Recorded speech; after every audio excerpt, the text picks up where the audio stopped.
Bonjour à tous, aujourd'hui je vous retrouve pour une vidéo spéciale grosse chaleur et je vais vous donner donc 5 astuces pour aider votre cheval à supporter ces températures. Donc la première astuce, ça va être tout simplement au niveau du travail avec votre cheval.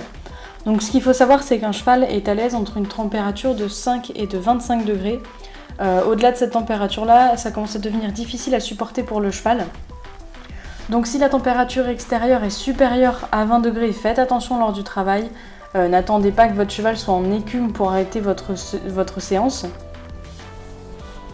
Je vous déconseille également de travailler votre cheval si la température est supérieure à 30 degrés ou alors il faut faire vraiment des séances très courtes et peu intenses avec beaucoup de pas.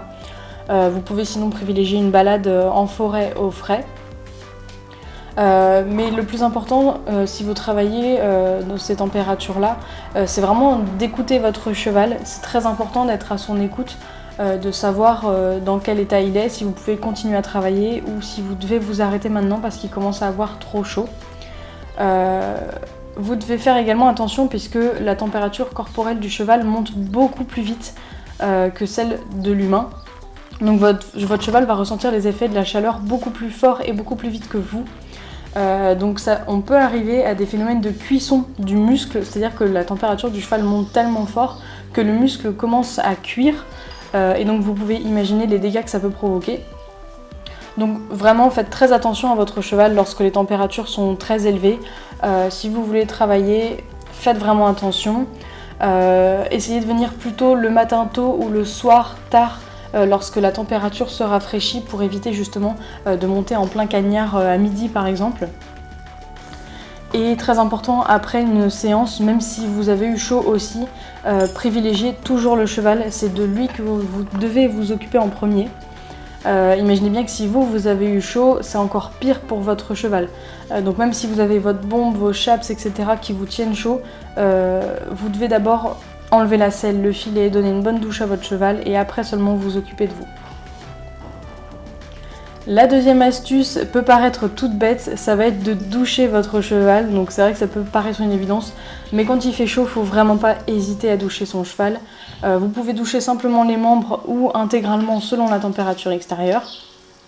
Vous pouvez aussi très bien doucher après le travail ou juste comme ça s'il fait vraiment très chaud. S'il fait plus de 30 degrés, vous pouvez tout à fait aller chercher votre cheval au pré pour juste donner une douche et le ramener au pré. Pour doucher votre cheval, vous commencez évidemment par les membres et vous allez remonter progressivement sur l'épaule, puis le poitrail et vous ferez donc le ventre et les reins en dernier. Ça vous permettra d'éviter de faire un choc thermique à votre cheval puisque l'eau est quand même souvent assez froide dans la douche et que les températures extérieures sont assez élevées.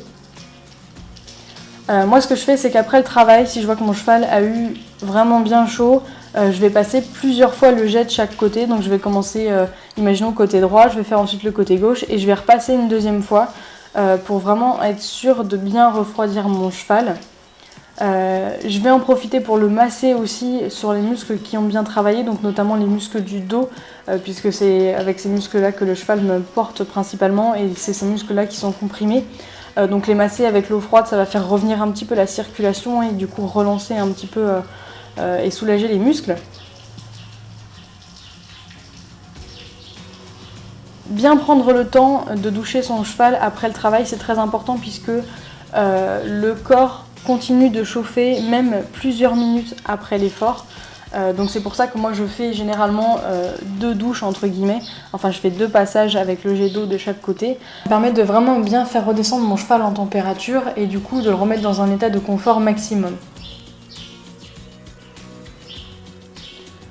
Et tout de suite après votre douche, vous devez impérativement, je dis bien impérativement, passer le couteau de chaleur pour retirer le surplus d'eau.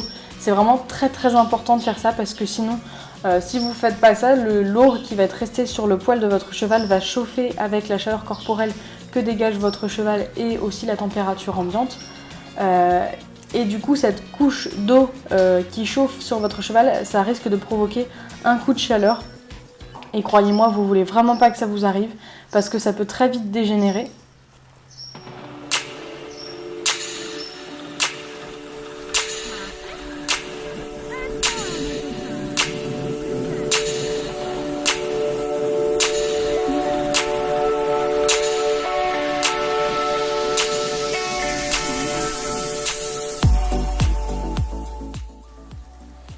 La troisième astuce, ça va être tout simplement de proposer une bonne roulade à votre cheval. Donc après la douche, même si je sais que ça fait râler beaucoup de personnes, beaucoup de cavaliers, beaucoup de propriétaires, que le cheval se roule après qu'on l'ait douché ou qu'on l'ait shampooiné. Sachez qu'il ne fait pas ça pour ruiner tous vos efforts, mais vraiment parce que c'est très important pour lui. Donc après la douche, proposez systématiquement à votre cheval de se rouler dans du sable, que ce soit dans la carrière, un rond de longe ou tout simplement un sol confortable si vous n'avez pas, même une zone où vous savez qu'il a l'habitude de se rouler. Donc en se roulant, votre cheval il va finir de retirer un petit peu le surplus d'eau qui restait dans son poil, donc qui va bien le protéger du coup. Et puis du coup il va se recouvrir de sable ou de terre qui va lui permettre de se créer une couche protectrice contre les insectes.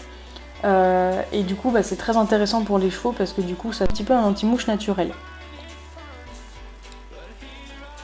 La quatrième astuce, ça va être de favoriser l'hydratation et de la surveiller.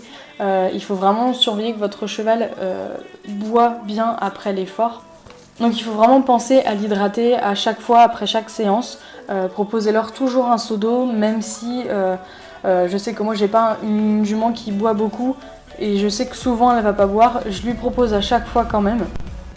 Si votre cheval a vraiment du mal à s'hydrater, vous pouvez l'aider en mettant un petit peu de sirop ou du jus de pomme dans l'eau pour essayer de le rendre un petit peu plus attractif. Donc ma petite astuce à moi, que je fais souvent avec Dakota qui n'est pas une grande buveuse, c'est tout simplement de couper une carotte ou une pomme en petites rondelles que je vais recouvrir d'eau. Et du coup en fait pour pouvoir attraper ces bouts de carotte ou de pomme, elle va être obligée de réduire le niveau d'eau et du coup de boire. Après bon, Dakota c'est une petite maline parce qu'elle arrive quand même à attraper les bouts de carotte directement sans avoir à réduire le niveau d'eau. Mais du coup dans ce cas là en fait on voit bien qu'elle prend de l'eau quand même dans la bouche. Donc ça lui permet de s'hydrater un minimum quand même. Si vraiment votre cheval a fait un très gros effort, qu'il a beaucoup transpiré, pensez à ajouter des électrolytes et à mettre à disposition une pierre à sel, puisque en transpirant le cheval ne perd pas que de l'eau, il va perdre aussi beaucoup de sel. Et enfin la dernière astuce, qui est peut-être la plus simple, ça va être tout simplement de proposer des activités à l'ombre à votre cheval. Donc vous pouvez sortir en balade montée ou à pied à l'ombre d'une forêt. C'est vrai que c'est toujours l'idéal, en plus en général quand il fait beau comme ça on n'a pas trop envie de se prendre la tête. Une bonne balade c'est toujours pratique. Attention cependant, si vous n'avez pas de forêt, que vous êtes dans un milieu où il n'y a que de la plaine, que des champs, je vous déconseille de sortir à part si c'est le matin tôt ou tard le soir, parce que là du coup vous allez être en plein cagnard toute la journée, vous ne serez pas du tout à l'abri, vous n'avez aucune zone d'ombre, donc c'est pas du tout intéressant de partir dans ces conditions là. Ou bien vous pouvez tout simplement proposer à votre cheval une petite séance de brouting à l'ombre, ça leur fera toujours plaisir, et puis c'est vrai que nous aussi on peut souffrir de cette chaleur et on n'a pas forcément envie d'aller transpirer comme un malade au milieu de la carrière. Donc voilà, un petit brouting, ça peut tout à fait faire l'affaire.